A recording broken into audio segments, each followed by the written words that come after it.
The wind was screaming. Snow cut across my face like shards of glass.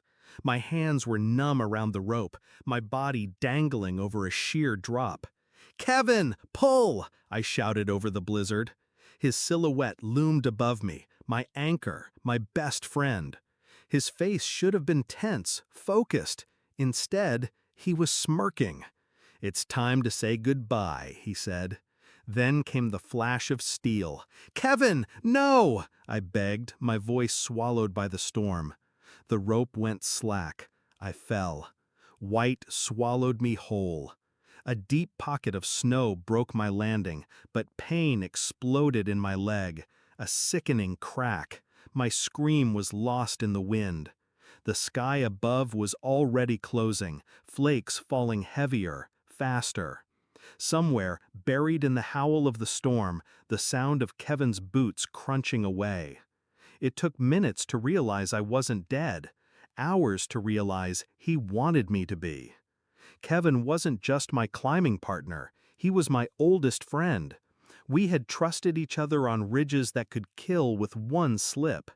But there'd been tension lately, quiet things, missed calls, strange glances between him and my wife at gatherings, conversations that stopped when I entered the room.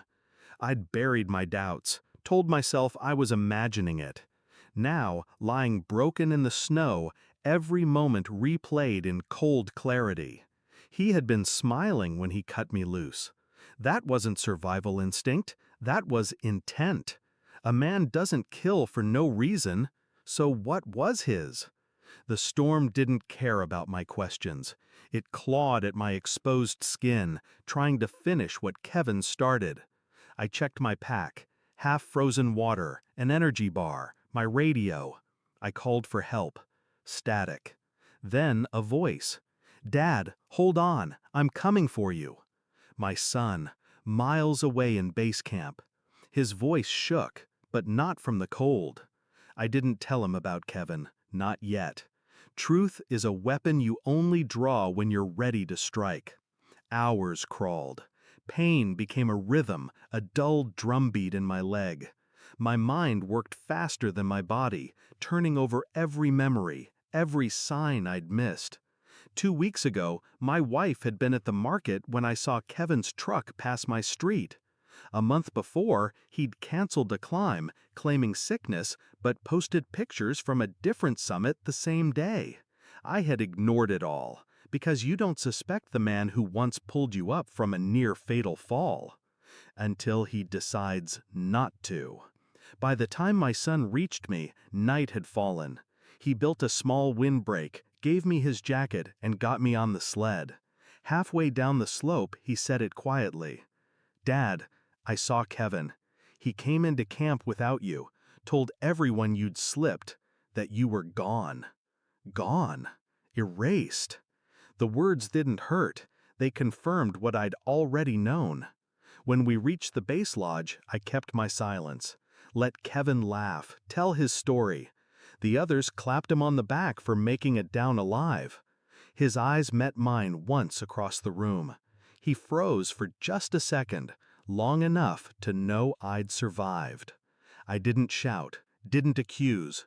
I waited until the next morning, until the snow stopped. Kevin was alone in the gear room, checking ropes, humming to himself. I stepped in, closed the door. He turned, masking surprise with that same easy grin. "You're lucky, man. Thought you were gone." I took a step closer, held his rope in my hands. "You cut it," I said. "No question, just fact."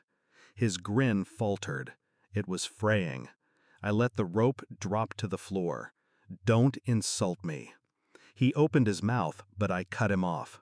"Tomorrow, the climbing board will get an anonymous file. Photos, logs, your altered safety checks, your fake summit records.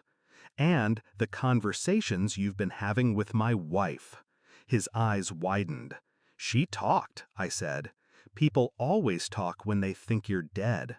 Silence stretched. Only his breathing filled the space. I leaned in, my voice low. "You won't climb again. Not here.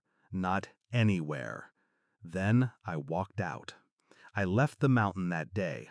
The air at lower altitudes felt heavier, but my mind was lighter. Kevin would find his world closing in soon. No work, no climbs, no way to prove I'd been the one to bring him down.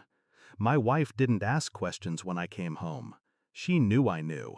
I didn't need her confession. I didn't need an apology. Sometimes the most brutal revenge is not the fall. It's making sure they live with the weight of what they've done. Kevin left me to die in the snow. I left him buried in a silence far colder. And I never looked back.